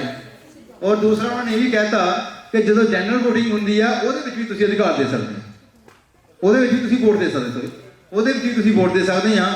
ਹੁਣ ਇਹਦੇ 'ਚ ਪਰ ਗਾਂਧੀ ਜੀ ਨੇ ਫਿਰ ਇਹ ਕਹਿਤਾ, ਕਹਿੰਦੇ ਵੀ ਤੁਸੀਂ ਸਾਡੇ ਸਮਾਜ ਤੁਸੀਂ ਫਿਰ ਮੈਂ ਤੁਹਾਨੂੰ ਚਿੱਠੀ ਲਿਖੀ ਹੋਣੇ ਕਿ ਮੈਂ ਤੁਹਾਨੂੰ ਕਿਹਾ ਸੀਗਾ ਵੀ ਮੈਂ ਆਪਣੀ ਜਾਨ ਦੀ ਬਾਜੀ ਲਾ ਕੇ ਵੀ ਇਹਨੂੰ ਰੋਕਾਂਗਾ ਤੇ ਮੈਂ ਤੁਹਾਨੂੰ ਚਿੱਠੀ ਲਿਖਣਾ ਵੀ ਇੱਥੇ ਜਾਨ ਦੇ ਸੁਧਾਰ ਕਰ ਲਓ, ਨਹੀਂ ਤਾਂ ਫਿਰ ਮੈਂ ਮਨ ਵਰਤੇ ਬੈਠਣ ਲੱਗਾ। ਉਹਨਾਂ ਨੇ ਚਿੱਠੀ ਲਿਖੀ ਵਾਪਸ ਗਾਂਧੀ ਜੀ ਨੂੰ, ਬ੍ਰਿਟਿਸ਼ ਗਵਰਨਮੈਂਟ ਨੇ। ਉਹ ਕਹਿੰਦੇ ਤੁਸੀਂ ਕਹਿੰਦੇ ਸੀਗੇ ਵੀ ਜੇ ਇਹਨਾਂ ਨੂੰ ਵੱਖਰੇ ਅਧਿਕਾਰ ਦੇ ਤੇ ਵੀ ਤੁਹਾਨੂੰ ਡਰ ਰਿਹਾ ਕਿ ਸਾਡੇ ਫੋਲਡ ਚੋਂ ਕਿਤੇ ਬਾਹਰ ਨਾ ਚੱਲਣ, ਕਿਤੇ ਸਾਡਾ ਆਪਸ ਭਾਈਚਾਰਾ ਜਿਹੜਾ ਅਛੂਤਾਂ ਦਾ ਔਰ ਹਿੰਦੂਆਂ ਦਾ ਕਿਤੇ ਖਤਮ ਨਾ ਹੋ ਜਾਵੇ, ਵੀ ਅਸੀਂ ਉਹਦਾ ਧਿਆਨ ਰੱਖਿਆ। ਫਿਰ ਨਾਲ ਤੁਸੀਂ ਇਹ ਵੀ ਕਹਿੰਦੇ ਸੀਗੇ ਵੀ ਯਾਰ ਇਹ ਲੋਕ ਦੁਖੀ ਬਹੁਤ ਹੈ, ਇਹਨਾਂ ਨੂੰ ਮਤਲਬ ਅਧਿਕਾਰ ਤਾਂ ਮਿਲਣੇ ਚਾਹੀਦੇ ਆ, ਤੁਸੀਂ ਵੀ ਮੰਨਿਆ ਇਹ ਗੱਲ ਵੀ ਅਸੀਂ ਉਹ ਕਰਨ ਵਾਸਤੇ ਇਹਨਾਂ ਨੂੰ ਸੈਪਰੇਟ ਇਲੈਕਟੋਰੇਟ ਦੇ ਦਿੱਤੇ, ਇਹਨਾਂ ਨੂੰ ਅਧਿਕਾਰ ਮਿਲ ਜਾਣ। ਨਾਲ ਤੁਸੀਂ ਕਹਿੰਦੇ ਸੀਗੇ ਵੀ ਜੇ ਇਹ ਅਲੱਗ ਵੋਟਿੰਗ ਕਰਨਗੇ ਇਹ ਕਰਨਗੇ ਤਾਂ ਇਹ ਸਾਡੇ ਫੋਲਡ ਚੋਂ ਭਾਈਚਾਰੇ ਟੁੱਟ ਜਾਣਗੇ, ਅਸੀਂ ਇਹਨਾਂ ਨੂੰ ਡਬਲ ਵੋਟ ਦਾ ਅਧਿਕਾਰ ਵੀ ਦੇ ਦਿੱਤਾ। ਵੀ ਉਸ ਤਰ੍ਹਾਂ ਫਿਰ ਉੱਧਰ ਜੁੜ ਵੀ ਗਏ ਵੀ ਤੁਹਾਡੀਆਂ ਸਾਰੀਆਂ ਸਮੱਸਿਆਵਾਂ ਹੱਲ ਹੋ ਗਈਆਂ, ਵੀ ਹੁਣ ਕੀ ਸਮੱਸਿਆ। ਪਰ ਨਹੀਂ, ਉਹ ਫਿਰ ਮੈਂ ਨਾ ਮੰਨਣ ਵਾਲੀ ਗੱਲ ਵੀ ਜਦੋਂ ਮੈਂ ਕਹਿਤਾ ਤੇ ਕਹਿਤਾ ਵੀ ਨਹੀਂ ਜੀ ਮੈਂ ਮਤਲਬ ਇਹ ਤੁਹਾਡੀ ਇਹ ਗੱਲਾਂ ਨਹੀਂ ਕਰਦਾ। ਤੇ ਉਹਦੇ ਵਿੱਚ ਫਿਰ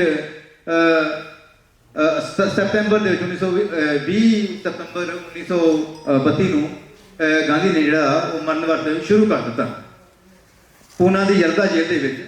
ਔਰ ਉਹਦੇ ਵਿੱਚ ਪ੍ਰੈਸ ਰਾਹੀਂ ਔਰ ਹੋਰ ਤਰੀਕਿਆਂ ਰਾਹੀਂ ਇੰਨਾ ਕੁ ਮੀਡੀਆ ਰਾਹੀਂ ਪ੍ਰੈਸ਼ਰ ਬਣਾਇਆ ਗਿਆ ਸੁਸਾਇਟੀ ਦੇ ਵਿੱਚ ਬਾਬਾ ਸਾਹਿਬ ਦੇ ਉੱਪਰ ਕਿ ਜਿਸ ਤਰ੍ਹਾਂ ਉਹਨੂੰ ਬਣਾਤਾ ਗਿਆ ਹੈ ਕਿ ਵਿਲਨ ਹੈ ਔਰ ਇਹ ਬਾਬਾ ਸਾਹਿਬ ਦੀ ਜਾਨ ਲੈਣੀ ਚਾਹੁੰਦਾ ਆ। ਇਸ ਤਰ੍ਹਾਂ ਕਰਕੇ ਚਾਹੇ ਉਹ ਕਸਤੂਰਬਾ ਗਾਂਧੀ ਸੀ, ਚਾਹੇ ਉਹਨਾਂ ਦਾ ਹੋਰ ਬੇਟਾ ਸੀ, ਜਾਂ ਜੋ ਲੋਕ ਆ ਸਾਰੇ ਜਾ ਕੇ ਬਾਬਾ ਸਾਹਿਬ ਨੂੰ ਮਿਲਣਾ ਸ਼ੁਰੂ ਕਰਤਾ ਵੀ ਤੁਸੀਂ ਜੀ ਮਿਸਟਰ ਗਾਂਧੀ ਦੀ ਜਾਨ ਬਚਾਓ। ਪਰ ਬਾਬਾ ਸਾਹਿਬ ਨੂੰ ਇਹ ਪਤਾ ਸੀਗਾ ਵੀ ਜੇਕਰ ਮੈਂ ਅੜ ਜਾਂਦਾ ਆ, ਠੀਕ ਹੈ, ਉਹ ਅੜ ਤਾਂ ਸਕਦੇ ਸੀਗੇ, ਪਰ ਉਹਨੂੰ ਪਤਾ ਸੀਗਾ ਕਿ ਸਾਡੇ ਲੋਕ ਹਰੇਕ ਪਿੰਡ ਦੇ ਵਿੱਚ ਹਰੇਕ ਥਾਂ ਦੇ ਉੱਪਰ ਇੱਕ ਬਹੁਤ ਛੋਟੀ ਮਾਈਨੋਰਿਟੀ ਬਣਦੇ ਆ। ਇੱਕ ਪਿੰਡ ਆ ਮਾਈਨੋਰਿਟੀ ਬਣਦੇ ਆ ਕਿ ਜੇ ਉੱਥੇ ਕੁਝ ਹੋ ਗਿਆ, ਜੇ ਗਾਂਧੀ ਜੀ ਨੂੰ ਕੁਝ ਹੋ ਗਿਆ ਤੇ ਇਹਨਾਂ ਦੇ ਲੋਕਾਂ ਨੇ ਸਾਡੇ ਲੋਕ ਜਿਹੜੇ ਆਸੇ ਪਾਸੇ ਸਾਡੇ ਘਰਾਂ 'ਚ ਸਾਡੇ ਲੋਕ ਆ ਉਹਨਾਂ ਉੱਪਰ ਤਸ਼ੱਦਦ ਬਹੁਤ ਕਰਨਾ ਹੈ, ਉਹਨਾਂ ਨੂੰ ਮਾਰਨਾ ਇਹਨਾਂ ਨੇ। ਸੋ ਉਹਨਾਂ ਨੇ ਅੰਡਰ ਪ੍ਰੈਸ਼ਰ ਜਿਹੜਾ ਆ ਇਹ ਪੂਨਾ ਪੈਕਟ ਜਿਹਨੂੰ ਅਸੀਂ ਕਹਿੰਦੇ ਆ ਉਹਦੇ 'ਚ ਉਹਨਾਂ ਕੋਲ ਜਦੋਂ ਆਏ ਆ ਫਿਰ ਮੀਟਿੰਗਾਂ ਹੋਈਆਂ ਤੇ 24 ਸਤੰਬਰ 1932 ਨੂੰ ਪੂਨਾ ਪੈਕਟ ਦੇ ਉੱਪਰ ਸਾਈਨ ਕੀਤੇ ਗਏ।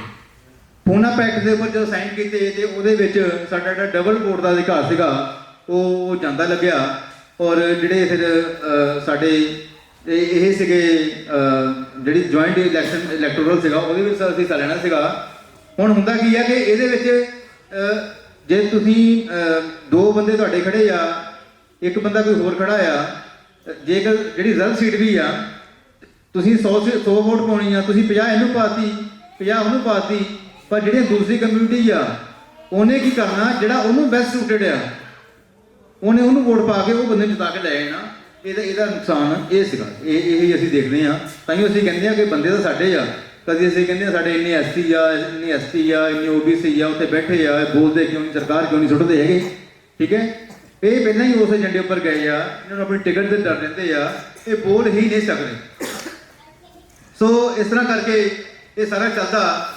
ਔਰ ਜਦੋਂ ਇਹ ਹੋਇਆ, ਉਹ ਪੂਨਾ ਪੈਕਟ ਵਿੱਚ ਨਾਲ ਇਹ ਵੀ ਚੀਜ਼ਾਂ ਹੋਈਆਂ ਕਿ ਹੁਣ ਜਿਹੜੀ ਵੀ ਜਿਹੜਾ ਹਿੰਦੂ ਕਮਿਊਨਿਟੀ ਆ ਉਹ ਪਛਤਾਤਾਪ ਕਰੂਗੀ ਔਰ ਉਹ ਕੋਸ਼ਿਸ਼ ਕਰੂਗੀ ਕਿ ਅਸੀਂ ਜਿਹੜਾ ਆ ਉਹ ਸਮਾਜ ਸੁਧਾਰ ਵਾਸਤੇ ਕੰਮ ਕਰੀਏ।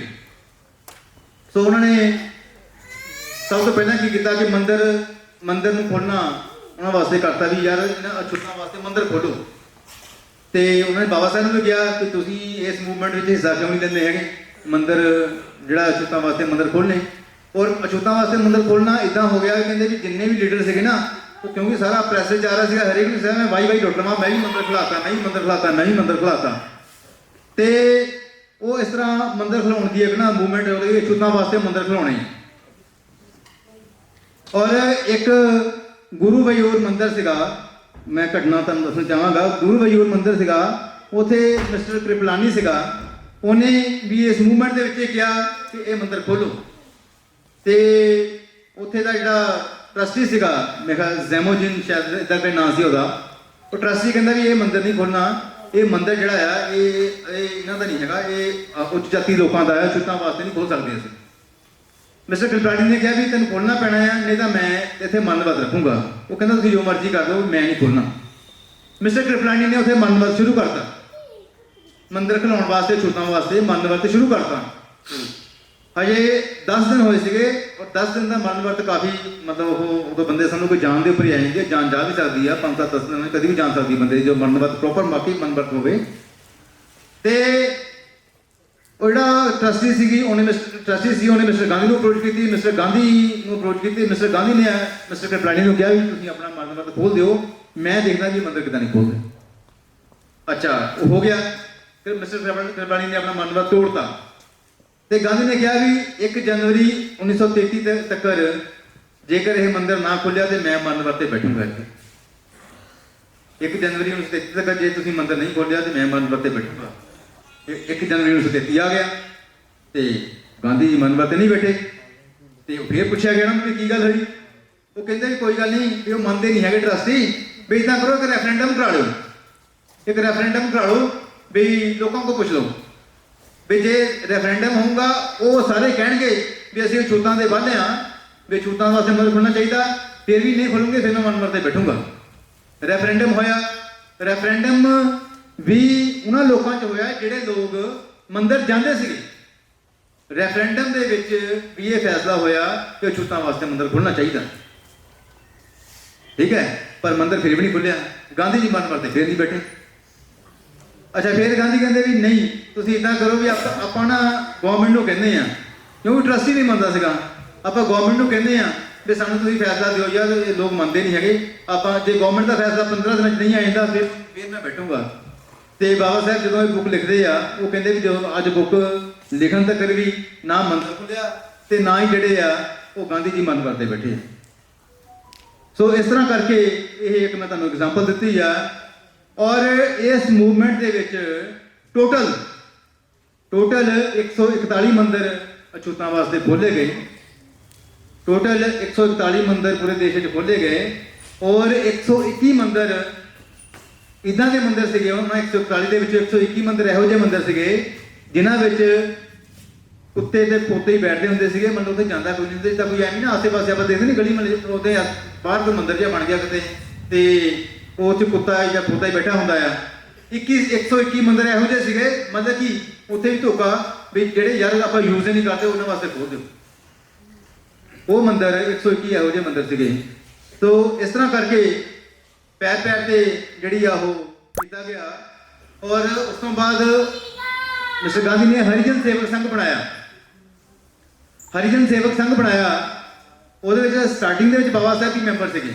ਉਹ ਬਣਾਇਆ ਇਸ ਲਈ ਸੀਗਾ ਕਿ ਸਮਾਜ ਸੁਧਾਰ ਵਾਸਤੇ, ਅਨਟੱਚੇਬਿਲਿਟੀ ਮੇਨ ਸੀਗਾ ਕਿ ਅਛੂਤਤਾ ਖਤਮ ਕਰਨ ਵਾਸਤੇ, ਅਛੂਤਪਨ ਖਤਮ ਕਰਨ ਵਾਸਤੇ ਜਿਹੜਾ ਉਹ ਬਣਾਇਆ ਗਿਆ। ਤੇ ਉਹਦਾ ਵੀ ਹੌਲੀ ਹੌਲੀ ਬਾਬਾ ਸਾਹਿਬ ਨੇ ਉਹਨੂੰ ਇਹ ਕਿਹਾ ਵੀ ਯਾਰ ਤੁਸੀਂ ਇਹਦੀ ਜਿਹੜੀ ਬੋਡੀ ਆ ਇਹਦੇ ਵਿੱਚ ਅਛੂਤਾਂ ਨੂੰ ਰੱਖੋ। ਜੇ ਅਛੂਤਾਂ ਨੂੰ ਰੱਖੋਗੇ ਤਾਂ ਫਿਰ ਹੀ ਉਹ ਤੁਹਾਨੂੰ ਦੱਸਣਗੇ ਵੀ ਕੀ ਕੰਮ ਕਰਨਾ ਕੀ ਨਹੀਂ ਕਰਨਾ, ਪਰ ਮਿਸਟਰ ਗਾਂਧੀ ਨੇ ਕਿਹਾ ਵੀ ਅਛੂਤਾਂ ਨੂੰ ਮਹਿਲ ਵਿੱਚ ਨਹੀਂ ਰੱਖਣਾ ਹੈਗਾ। ਨੰਬਰ 1 ਕਾਰਨ ਇਹ ਆ, ਕਹਿੰਦੇ ਵੀ ਅਛੂਤਾਂ ਨੂੰ ਇਸ ਲਈ ਨਹੀਂ ਰੱਖਣਾ ਵੀ ਨੰਬਰ 1 ਇਸ ਲਈ ਕਿ ਜਿਹੜੇ ਉੱਚ ਜਾਤੀ ਲੋਕ ਆ ਉਹਨਾਂ ਨੂੰ ਮੌਕਾ ਮਿਲਣਾ ਚਾਹੀਦਾ ਕਿ ਉਹ ਆਪਣਾ ਪਛਤਾਪ ਕਰਨ ਕਿ ਉਹਨਾਂ ਨੇ ਇੰਨੇ ਹਜ਼ਾਰਾਂ ਸਾਲਾਂ ਦੇ ਲੋਕਾਂ ਦੇ ਨਾਲ ਮਤਲਬ ਧੋਖਾ ਕੀਤਾ ਤੇ ਅਸੀਂ ਹੁਣ ਅਸੀਂ ਇਹ ਦੇਖੋ ਕਿ ਇਸ ਲੈਵਲ ਤੱਕ ਇਹ ਛੜਯੰਤਰ ਹੈ ਵੀ ਬਹਾਨਾ ਕੀ ਲੱਭਿਆ। ਕਾਰਨ ਨੰਬਰ 1 ਇਹ, ਔਰ ਕਾਰਨ ਨੰਬਰ 2 ਇਹ ਕਿਉਂਕਿ ਇਹ ਸਾਰੇ ਕੰਮ ਵਾਸਤੇ ਜਿਹੜਾ ਪੈਸਾ ਆ ਉਹ ਪੈਸਾ ਜਿਹੜਾ ਆ ਉਹ ਜਿਹੜਾ ਉੱਚ ਜਾਤੀ ਵਾਲਿਆਂ ਨੇ ਸ਼ੁਰੂ ਕੀਤਾ ਲਾਇਆ ਹੈ ਇਸ ਸਿਸਟਮ ਦੇ ਵਿੱਚ, ਇਸ ਲਈ ਅਛੂਤਾਂ ਨੂੰ ਇਹਦੇ ਵਿੱਚ ਆਉਣ ਦਾ ਅਧਿਕਾਰ ਨਹੀਂ ਹੈਗਾ। ਸੋ ਬਾਬਾ ਸਾਹਿਬ ਕਹਿੰਦੇ ਵੀ ਠੀਕ ਹੈ ਵੀ ਜਦੋਂ ਹੈ ਹੀ ਨਹੀਂ ਆ ਤੇ ਫਿਰ ਮੈਂ ਵੀ ਇਹਦੇ ਵਿੱਚ ਕੀ ਕਰਨਾ। ਸੋ ਬਾਬਾ ਸਾਹਿਬ ਉਹਦੇ ਵਿੱਚ ਫਿਰ ਉਸ ਸੰਸਥਾ ਦੇ ਵਿੱਚ ਰਹੇ ਹੀ ਨਹੀਂ ਹੈਗੇ। ਸੋ ਇਸ ਤਰ੍ਹਾਂ ਕਰਕੇ ਇਹ ਜਿਹੜਾ ਉਸ ਤੋਂ ਬਾਅਦ ਦੱਸਦੇ ਕਿ ਜਿਹੜਾ ਸੇਵਕ ਸੰਘ ਸੀਗਾ ਉਹ ਫਿਰ ਹੌਲੀ ਹੌਲੀ ਕੀ ਕਰਨ ਲੱਗ ਪਿਆ, ਉਹ ਇਹ ਕਰਨ ਲੱਗ ਪਿਆ ਕਿ ਉਹਨੇ ਥਾਂ ਥਾਂ ਆਪਣੇ ਲੋਕ ਜਿਹੜੇ ਮੁੰਡੇ ਰੱਖੇ, ਔਰ ਉਹ ਮੁੰਡੇ ਕੀ ਕਰਦੇ ਸੀਗੇ, ਉਹ ਸਮਾਜ ਸੁਧਾਰ ਦਾ ਕੰਮ ਤੇ ਕੀ ਕਰਨਾ, ਉਹ ਸਿਰਫ ਇਹੀ ਕੰਮ ਕਰਦੇ ਸੀਗੇ। ਉਹ ਇਸ ਤਰ੍ਹਾਂ ਕਾਂਗਰਸ ਦੀ ਫੋਰਸ ਬਣ ਗਈ ਬਈ ਜਿਹੜੇ ਅਛੂਤ ਆ ਉਹਨਾਂ ਕੋਲ ਕਿੱਦਾਂ ਅਪਰੋਚ ਕਰਨਾ ਹੈ ਤੇ ਉਹਨਾਂ ਨੂੰ ਕਿੱਦਾਂ ਕਾਂਗਰਸ ਦੇ ਫੋਲਡ ਵਿੱਚ ਲੈ ਕੇ ਆਉਣਾ, ਉਹਨਾਂ ਨੂੰ ਕਿੱਦਾਂ ਉਹਨਾਂ ਦੇ ਵਿੱਚ ਅਪਰੋਚ ਕਰਨੀ ਆ ਤੇ ਕਿੱਦਾਂ ਉਹਨਾਂ ਨੂੰ ਕਾਂਗਰਸ ਦੇ ਵਿੱਚ ਲੈ ਕੇ ਆਉਣਾ ਆ। ਜਿਹੜਾ ਹਰੀਜਨ ਸੇਵਕ ਸੰਘ ਆ ਉਹ ਫਿਰ ਇਸ ਤਰ੍ਹਾਂ ਕੰਮ ਕਰਨ ਲੱਗ ਪਿਆ। ਮਤਲਬ ਉਹ ਇਸ ਲਈ ਕਹਿੰਦੇ ਕਿ ਪੈਸੇ ਜਿਹੜੇ ਆ ਪੈਸੇ ਜਦੋਂ ਅਸੀਂ ਇਕੱਠੇ ਕੀਤੇ ਆ ਤੇ ਇਹਦੇ ਵਿੱਚ ਤੁਸੀਂ ਆ ਨਹੀਂ ਸਕਦੇ ਹੈਗੇ। ਔਰ ਇਸ ਤੋਂ ਪਹਿਲਾਂ ਵੀ ਜਦੋਂ ਮਿਸਟਰ ਗਾਂਧੀ ਨੇ 1919 ਦੇ ਵਿੱਚ ਆ ਕੇ ਕਾਂਗਰਸ ਦੀ ਬਾਗਡੋਰ ਸੰਭਾਲੀ ਤੇ 1921 ਤੋਂ ਲੈ ਕੇ ਜਿਹੜੇ ਪੈਸੇ 1923 ਤੱਕ ਕਹਿੰਦੇ ਆ ਬਈ ਉਹਨਾਂ ਨੇ ਉਦੋਂ ਸ਼ੁਰੂ ਕੀਤਾ ਕਿ ਫੰਡ ਕਲੈਕਸ਼ਨ ਕੀਤਾ ਜਾਵੇ। ਉਹਦੇ ਵਿੱਚ ਕਹਿੰਦੇ ਇੱਕ ਇਹ 5 ਏਜੰਡੇ ਪਾਸ ਕੀਤੇ ਗਏ ਕਿ ਜੇਕਰ ਅਸੀਂ ਆਪਣਾ ਅਧਿਕਾਰ ਲੈਣਾ ਆ ਬ੍ਰਿਟਿਸ਼ ਗਵਰਨਮੈਂਟ ਤੋਂ ਤੇ ਇੱਕ ਏਜੰਡਾ ਇਹ ਵੀ ਆ ਕਿ ਜੇਕਰ ਅਸੀਂ ਆਪਣੇ ਵਿੱਚੋਂ ਛੂਤਪਨ ਜਿਹੜਾ ਆ ਉਹ ਖਤਮ ਨਹੀਂ ਕਰਦੇ ਆਪਣੇ ਲੋਕਾਂ ਦੇ ਵਿੱਚ ਤੇ ਅਸੀਂ ਅਸੀਂ ਇਹਦੇ ਵਿੱਚ ਆਪਣਾ ਸਕਸੈਸਫੁਲ ਨਹੀਂ ਹੋ ਸਕਦੇ, ਅਸੀਂ ਨਾ ਹੀ ਜਸਟੀਫਾਈਡ ਆ। ਔਰ ਉਹਦੇ ਵਿੱਚ ਫਿਰ ਉਹਨਾਂ ਨੇ ਪੈਸੇ ਰੱਖੇ, ਪਰ ਉਹਦੇ ਵਿੱਚ ਉਹਨਾਂ ਨੇ ਫਿਰ ਫੰਡ ਇਕੱਠਾ ਕਰਨਾ ਸ਼ੁਰੂ ਕੀਤਾ, ਪੈਸਾ ਇਕੱਠਾ ਕਰੋ ਲੋਕਾਂ ਦੇ ਕੋਲੋਂ। ਔਰ ਜਦੋਂ ਪੈਸਾ ਇਕੱਠਾ ਕੀਤਾ ਤੇ 1,35,00,000 ਰੁਪਈਆ ਉਦੋਂ 1920 21 22 23 ਦੇ ਵਿੱਚ ਇਕੱਠਾ ਹੋਇਆ। ਹੁਣ 1,25,00,000 ਰੁਪਈਆ ਕਿੱਡੀ ਵੱਡੀ ਰਕਮ ਹੋਊਗੀ ਜਿਹੜੀ ਉਦੋਂ ਉਹਨਾਂ ਨੇ ਇਕੱਠੀ ਕੀਤੀ। ਔਰ ਉਹਦੇ ਵਿੱਚ ਜਿਹੜੀ ਇੱਕ ਕਮੇਟੀ ਬਣੀ ਸੀਗੀ ਇਹਨਾਂ ਦੇ ਸੁਧਾਰ ਵਾਸਤੇ ਸਟਾਰਟਿੰਗ ਦੇ ਵਿੱਚ, ਉਹਦੇ ਵਿੱਚ ਸਵਾਮੀ ਸ਼ਰਧਾਨੰਦ ਨੇ ਕਿਹਾ ਸੀਗਾ ਕਿ ਸਾਨੂੰ ਤੁਸੀਂ 500 ਰੁਪਈਆ ਦਿਓ, ਮੈਂ ਇੱਕ ਪਲੈਨਿੰਗ ਤਰੀਕੇ ਨਾਲ ਇਹ ਕੰਮ ਕਰਨਾ ਚਾਹੁੰਦਾ ਹਾਂ। ਤੇ ਇਹਨਾਂ ਨੇ ਉਹਨਾਂ ਨੂੰ 500 ਰੁਪਈਆ ਨਹੀਂ ਦਿੱਤਾ ਤੇ ਉਹ ਕਮੇਟੀ ਜਿਹੜੀ ਆ ਉਹ ਉੱਥੇ ਹੀ ਜਿਹੜਾ ਸਵਾਮੀ ਸ਼ਰਧਾਨੰਦ ਸੀ ਉਹਨੇ ਅਸਤੀਫਾ ਦੇ ਦਿੱਤਾ ਤੇ ਇਸ ਤਰ੍ਹਾਂ ਕਰਕੇ ਉਹ ਕਮੇਟੀ ਜਿਹੜੀ ਆ ਉੱਥੇ ਹੀ ਸਮਝੋ ਕਿ ਉਹਦਾ ਕੰਮ ਕਰਨਾ ਬੰਦ ਹੋ ਗਿਆ। ਸੋ ਉਸ 1 ਕਰੋੜ ਜਿਹੜਾ 25 ਲੱਖ ਰੁਪਈਆ ਇਕੱਠਾ ਹੋਇਆ, ਉਹਦੇ ਵਿੱਚ ਜਿਹੜਾ ਪੈਸਾ ਖਰਚਿਆ ਗਿਆ ਛੂਤਾਂ ਦੇ ਉੱਪਰ ਮੈਂ 45-40 ਹਜ਼ਾਰ ਰੁਪਇਆ ਦੱਸਦੇ ਆ। ਮਤਲਬ ਕਿ ਜਿਹੜੇ ਕਿ 5 ਪ੍ਰੋਗਰਾਮ ਸੀਗੇ, ਲੰਬਾ ਸਬਜੈਕਟ ਹੈ ਇਹ। ਔਰ ਇੱਥੇ ਇੰਨਾ ਕੁ ਕਰਕੇ ਔਰ ਮੈਂ ਗੱਲ ਹੋਰ ਦੱਸਣਾ ਕਿ ਜਿੰਨੇ ਵੀ ਮੰਦਿਰ ਖੋਲ੍ਹੇ ਗਏ 141 ਉਹਦੇ ਵਿੱਚੋਂ ਗੁਜਰਾਤ ਦਾ ਇੱਕ ਵੀ ਨਹੀਂ ਮੰਦਿਰ ਖੁੱਲ੍ਹਾ ਸੀਗਾ। ਹਾਲਾਂਕਿ ਗਾਂਧੀ ਜੀ ਉੱਥੋਂ ਆਉਂਦੇ ਆ, ਗੁਜਰਾਤ ਦਾ ਇੱਕ ਵੀ ਮੰਦਿਰ ਛੂਤਾਂ ਵਾਸਤੇ ਨਹੀਂ ਖੋਲ੍ਹਿਆ ਗਿਆ। ਬਾਬਾ ਸਾਹਿਬ ਨੇ ਕਹਿਤਾ ਕਿ ਮੈਂ ਤੁਹਾਡੀ ਇਸ ਮੂਵਮੈਂਟ 'ਚ ਹਿੱਸਾ ਨਹੀਂ ਲੈਣਾ, ਕਿਉਂਕਿ ਮੰਦਿਰ ਖੋਲ੍ਹਣਾ ਜਾਂ ਇਹ ਮੇਰੇ ਉਹਦਾ ਹਿੱਸਾ ਨਹੀਂ ਹੈਗਾ, ਮੇਰੀ ਮੂਵਮੈਂਟ ਦਾ ਮੇਰਾ ਹਿੱਸਾ। ਮੈਂ ਤੇ ਕੰਮ ਕੁਝ ਹੋਰ ਕਰਨਾ ਚਾਹੁੰਦਾ ਹਾਂ। ਠੀਕ ਹੈ ਵੀ ਜੇਕਰ ਤੁਸੀਂ ਜਦੋਂ ਅਸੀਂ ਮਹਾੜ ਤਲਾਬ ਜਿਹੜਾ ਆ ਉਹਦਾ ਸੰਘਰਸ਼ ਕਰ ਰਹੇ, ਸੱਤਿਆਗ੍ਰਹਿ ਕਰ ਰਹੇ ਸੀਗੇ ਜਾਂ ਕਾਲਾ ਰਾਮ ਮੰਦਿਰ ਦਾ ਸੰਘਰਸ਼ ਕਰ ਰਹੇ ਸੀਗੇ, ਉਦੋਂ ਤੁਸੀਂ ਉਹਨੂੰ ਲੋਕ ਅਪੋਜ਼ ਕਰ ਰਹੇ ਸੀਗੇ ਕਿ ਨਹੀਂ ਹੋਣਾ ਚਾਹੀਦਾ। ਅੱਜ ਤੁਸੀਂ ਆਪਣੇ ਪੋਲੀਟੀਕਲ ਗੇਨ ਵਾਸਤੇ ਤੁਸੀਂ ਮੰਦਿਰ ਖੋਲ੍ਹਣ ਵੱਲ ਚੱਲ ਪਏ। ਠੀਕ ਹੈ, ਸੋ ਉਹਨਾਂ ਨੇ ਉਸ ਵੇਲੇ ਉਹਨੂੰ ਵੀ ਬਾਬਾ ਸਾਹਿਬ ਨੇ ਉਸ ਮੂਵਮੈਂਟ ਦਾ ਹਿੱਸਾ ਬਣਨ ਤੋਂ ਇਨਕਾਰ ਕਰ ਦਿੱਤਾ। ਸੋ ਇਸ ਤਰ੍ਹਾਂ ਕਰਦੇ ਕਰਦੇ ਜਿਹੜਾ ਆ ਬਾਬਾ ਸਾਹਿਬ ਨੇ ਆਪਣਾ ਸੰਘਰਸ਼ ਜਿਹੜਾ ਉਹ ਕਾਫੀ ਲੰਬੇ ਸਮੇਂ ਤੱਕ ਜਾਰੀ ਰੱਖਿਆ। ਸਾਨੂੰ ਪਤਾ, ਸਾਰਿਆਂ ਨੂੰ ਜਾਣਦੇ ਹਾਂ। ਪਰ ਜਿਹੜੀ ਹੋਰ ਗੱਲ ਹੈ ਉਹ ਇਹ ਹੈ ਕਿ ਲਾਸਟ ਵਿੱਚ ਬਾਬਾ ਸਾਹਿਬ ਕਹਿੰਦੇ ਆ ਕਿ ਥੋੜਾ ਉਹ ਡਿਫਾਈਨ ਕਰਦੇ ਆ ਕਿ ਗਾਂਧੀਜ਼ਮ ਕੀ ਹੈ, ਉਹ ਕਹਿੰਦੇ ਆ ਕਿ ਗਾਂਧੀਜ਼ਮ ਇਹ ਹੈ ਕਿ ਗਾਂਧੀ ਜੀ ਜਿਹੜਾ ਅਸੀਂ ਸਹਿਭੋਜ ਕਹਿੰਦੇ ਆ ਵੀ ਜਿਹੜਾ ਅਸੀਂ ਆਪਸ ਵਿੱਚ ਖਾਣਾ ਜਿਹਦਾ ਅਸੀਂ ਲੰਗਰ ਕਹਿੰਦੇ ਸਾਰੇ ਖਾਂਦੇ ਨਾ, ਇਕੱਠੇ ਹੋ ਕੇ ਖਾਂਦੇ ਆ, ਉਹ ਕਹਿੰਦੇ ਵੀ ਯਾਰ ਇਹ ਜ਼ਰੂਰੀ ਨਹੀਂ ਹੈਗਾ। ਨੰਬਰ 1 ਗਾਂਧੀਜ਼ਮ ਦੀ ਫਿਰ ਵਿਆਖਿਆ ਕਰਦੇ ਆ। ਮੈਂ ਗਾਂਧੀਜ਼ਮ ਥੋੜਾ ਜਿਹਾ ਦੱਸ ਕੇ ਤਾਂ ਆਪਣੀ ਗੱਲ ਸਮਾਪਤ ਕਰੂੰਗਾ। ਵੀ ਗਾਂਧੀਜ਼ਮ ਕੀ ਹੈ। ਵੀ ਗਾਂਧੀ ਕਹਿੰਦਾ ਕਿ ਜਿਹੜਾ ਇਕੱਠੇ ਸਹਿ ਭੋਜ ਆ ਉਹ ਜ਼ਰੂਰੀ ਨਹੀਂ ਆ, ਉਹ ਨਹੀਂ ਕਰਨਾ ਚਾਹੀਦਾ। ਨੰਬਰ 1। ਨੰਬਰ 2, ਉਹ ਕਹਿੰਦੇ ਜਿਹੜਾ ਇੰਟਰ ਕਾਸਟ ਮੈਰਿਜ ਆ ਇਹ ਜ਼ਰੂਰੀ ਨਹੀਂ ਆ, ਇਹ ਵੀ ਨਹੀਂ ਕਰਨੀ ਚਾਹੀਦੀ। ਇਹਨਾਂ ਦੀ ਜਿਹੜੀ ਪਿਓਰਿਟੀ ਆਫ ਬਲੱਡ ਆ ਕਹਿੰਦੇ ਉਹ ਖਰਾਬ ਹੁੰਦੀ ਆ, ਹੈ ਨਾ, ਉਹਦੇ ਵੀ ਉਹ ਖਿਲਾਫ ਸੀਗੇ। ਗਾਂਧੀ ਜੀ ਇਹ ਕਹਿੰਦੇ ਆ ਵੀ ਜਿਹੜਾ ਫੈਕਟਰੀ ਦਾ ਜਿਹੜਾ ਮਾਲਕ ਆ ਉਹਦੇ 'ਚ ਜਿਹੜੇ ਬੰਦੇ ਕੰਮ ਕਰਦੇ ਆ ਉਹਨਾਂ ਨੂੰ, ਲੇਬਰ ਨੂੰ ਫੈਕਟਰੀ ਦੇ ਮਾਲਕ ਦੇ ਖਿਲਾਫ ਹੜਤਾਲ ਨਹੀਂ ਕਰਨੀ ਚਾਹੀਦੀ। ਉਹ ਉਹਨਾਂ ਦਾ ਅੰਨਦਾਤਾ ਆ, ਉਹਨਾਂ ਨੂੰ ਪੈਸੇ ਦਿੰਦਾ ਆ, ਉਹਨਾਂ ਦੇ ਖਿਲਾਫ ਮਤਲਬ ਉਹਨੂੰ ਨਹੀਂ ਕਰਨੀ ਚਾਹੀਦੀ। ਗਾਂਧੀਇਜ਼ਮ ਕੀ ਹੈ ਕਿ ਉਹ ਚਤੁਰਵਰਨ ਵਿਵਸਥਾ ਵਿੱਚ ਵਿਸ਼ਵਾਸ ਕਰਦੀ ਆ, ਬ੍ਰਾਹਮਣ, ਖੱਤਰੀ, ਵੈਸ਼, ਸ਼ੂਦਰ। ਆਪਾਂ ਕਿਹਦੇ ਵਿੱਚ ਆਉਂਦੇ ਆ? ਪਹਿਲੇ, ਦੂਜੇ, ਤੀਜੇ ਚ, ਚੌਥੇ ਚ ਵੀ ਨਹੀਂ ਆਉਣੇ ਆਪਾਂ, ਆਉਂਦੇ ਪੰਜ, ਉਹ ਨਹੀਂ ਬਾਹਰ ਰੱਖਿਆ ਆ, ਪੰਚਮ, ਅਨਟੱਚੇਬਲ, ਅਛੂਤ। ਤੇ ਅਸੀਂ ਰਲ ਮਿਲ ਕੇ ਅਸੀਂ ਮੁੜ ਘੜ ਕੇ ਨਾ ਉਧਰ ਨੂੰ ਲਫਾ ਖਾ ਕੇ ਤੇ ਫਿਰ ਨੂੰ ਜਾਂਦੇ, ਨਹੀਂ ਅਸੀਂ ਤਾਂ ਹਿੰਦੂ ਹਾਂ, ਨਹੀਂ ਅਸੀਂ ਤਾਂ ਹਿੰਦੂ ਹਾਂ, ਲਫਾਈ ਜਾਂਦੇ। ਉਹ ਕੀ ਕਹਿੰਦੇ ਆ? ਪੰਚਮ ਹੈ ਹੀ ਨਹੀਂ, ਅਛੂਤ, ਅਨਟੱਚੇਬਲ। ਤੁਹਾਡਾ ਕਿਸ ਤਰ੍ਹਾਂ ਦਾ ਸਾਡਾ ਇੰਟਰਕੋਰਸ ਹੀ ਹੈ ਨਹੀਂਗਾ, ਅਸੀਂ ਕੀ ਕਹੀ ਜਾਂਦੇ? ਨਹੀਂ ਅਸੀਂ ਯਾਰ ਉਹਦੇ ਵਿੱਚ ਆਉਂਦੇ ਹਾਂ, ਉਹਨੂੰ ਤੁਹਾਨੂੰ ਕੋਡ ਤੋਂ ਬਾਹਰ ਰੱਖਿਆ। ਸੋ ਇਸ ਤਰ੍ਹਾਂ ਕਰਕੇ ਉਹ ਗਾਂਧੀ ਜੀ ਆਪਣੀ ਬੁੱਕ 'ਚ ਲਿਖਦੇ ਆ ਕਿ ਮੈਂ ਚਤੁਰਵਰਨ ਵਿਵਸਥਾ ਜਿਹੜੀ ਆ ਉਹਨੂੰ ਵੀ ਮੰਨਦਾ ਆ, ਔਰ ਜਿਹੜੀ ਜਾਤ ਪਾਤ ਆ ਉਹ ਕਹਿੰਦੇ ਗਲਤ ਨਹੀਂ ਆ, ਇਹ ਵੀ ਠੀਕ ਚੀਜ਼ ਆ, ਇਹ ਵੀ ਗਲਤ ਨਹੀਂ ਆ। ਉਹ ਜਾਤ ਪਾਤ ਨੂੰ ਵੀ ਜਿਹੜਾ ਆ ਉਹ ਸਹੀ ਮੰਨਦੇ।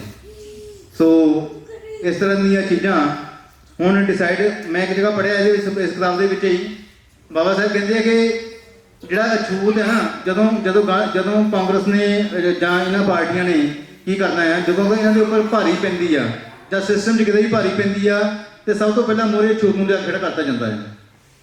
ਔਰ ਜਦੋਂ ਖੁਸ਼ੀ ਦੇ ਦਿਨ ਆ ਤੇ ਉਦੋਂ ਫਿਰ ਸਭ ਤੋਂ ਪਹਿਲਾਂ ਜਿਹੜਾ ਇੰਜੋਏ ਕਰੇਗਾ ਉਹ ਅਪਰ ਕਾਸਟ ਕਰੇਗਾ। ਜਦੋਂ ਤੁਸੀਂ ਇਹਨੂੰ ਇਸ ਤਰ੍ਹਾਂ ਵੀ ਦੇਖ ਸਕਦੇ ਆ ਕਿ ਹੁਣ ਵੀ ਕਾਂਗਰਸ ਪਾਰਟੀ ਵਿੱਚ ਜਦੋਂ ਪਹਿਲਾਂ ਖੁਸ਼ੀ ਦੇ ਦਿਨ ਸੀਗੇ ਤੇ ਕੈਪਟਨ ਸਾਹਿਬ ਨੇ ਇੰਜੋਏ ਕੀਤਾ 4.5 ਸਾਲ, ਔਰ ਜਦੋਂ ਥੋੜੀ ਜਿਹੀ ਭਾਰੀ ਪੈਣ ਲੱਗੀ ਯਾਰ ਹੁਣ ਤਾਂ ਸਾਰੇ ਪਾਸੇ ਕੰਮ ਖਰਾਬ ਹੋਣ ਲੱਗਾ ਤੇ ਉਹ ਵਿਚਾਰੇ ਨੂੰ ਲਿਆ ਕੇ ਖੜਾ ਕਰਤਾ। ਔਰ ਤੁਹਾਨੂੰ ਸਾਰਿਆਂ ਨੂੰ ਪਤਾ ਆ ਵੀ ਉਹ ਵਿਚਾਰੇ 2-3 ਮਹੀਨੇ ਦੇ ਮਹਿਮਾਨ ਆ, ਔਰ ਜਦੋਂ ਜੇ ਕਿਤੇ ਬਹਾਰ ਬਾਈ ਚਾਂਸ ਆ ਗਈ ਤਾਂ ਉੱਥੇ ਫਿਰ ਉਹਨੂੰ ਸਾਈਡ 'ਤੇ ਕੀਤਾ ਜਾਏਗਾ। ਉੱਥੇ ਫਿਰ ਜਿਹੜਾ ਖੁਸ਼ੀ ਦੇ ਮਾਹੌਲ ਦੇ ਵਿੱਚ ਫਿਰ ਕਿਸੇ ਨਾ ਕਿਸੇ ਅਪਰ ਕਾਸਟ ਨੂੰ ਲਿਆ ਕੇ ਹੀ ਉਹਨਾਂ ਨੇ ਉਹਨੂੰ ਉੱਥੇ ਕਰਨਾ। ਸੋ ਇਸ ਤਰ੍ਹਾਂ ਮਤਲਬ ਇੱਕ ਐਗਜ਼ਾਮਪਲ ਹੈ, ਹੋਰ ਵੀ ਐਗਜ਼ਾਮਪਲਸ ਭਰੀਆਂ ਪਈਆਂ ਆ। ਸੋ ਮੈਂ ਸਾਰੇ ਸਾਥੀਆਂ ਨੂੰ ਕਹੂੰਗਾ ਕਿ ਮੇਰਾ ਗੱਲ ਕਰਨ ਦਾ ਮਕਸਦ ਇੰਨਾ ਸੀਗਾ ਕਿ ਇਹ ਕਿਤਾਬ ਸਾਰੇ ਸਾਥੀ ਜ਼ਰੂਰ ਪੜ੍ਹੋ। ਜੇਕਰ ਤੁਸੀਂ ਇਸ ਕਿਤਾਬ ਨੂੰ ਨਹੀਂ ਪੜ੍ਹਦੇ ਔਰ ਕਿਤੇ ਤੁਸੀਂ ਪੋਲਿਟਿਕਸ ਦੀਆਂ ਗੱਲਾਂ ਕਰਦੇ ਆ ਤਾਂ ਸਮਝ ਲਓ ਤੁਸੀਂ ਜਬਲੀਆਂ ਹੀ ਮਾਰਦੇ ਆ। ਜੇ ਇਸ ਕਿਤਾਬ ਨੂੰ ਨਹੀਂ ਪੜ੍ਹਿਆ ਉਹ ਤੁਸੀਂ ਪੋਲਿਟਿਕਸ ਦੀਆਂ ਗੱਲਾਂ ਕਰੀ ਜਾਂਦੇ ਆ, ਕਿਉਂਕਿ ਮੈਂ ਜੋ ਤੁਹਾਨੂੰ ਇਹ ਗੱਲ ਕੀਤੀ ਆ ਉਹ ਇਸ ਕਿਤਾਬ ਦਾ ਹਾਰਡਲੀ 10% 15% ਹੀ ਆ, 85% ਉਹਦੇ ਵਿੱਚ ਪਿਆ ਹੈ। ਸੋ ਸਬਜੈਕਟ ਆ ਕੇ ਪੜ੍ਹੋ ਅੰਬੇਡਕਰ, ਪੜ੍ਹਾਓ ਅੰਬੇਡਕਰ, ਬਾਬਾ ਸਾਹਿਬ ਨੂੰ ਪੜ੍ਹੋਗੇ ਬਹੁਤ ਮਜ਼ਾ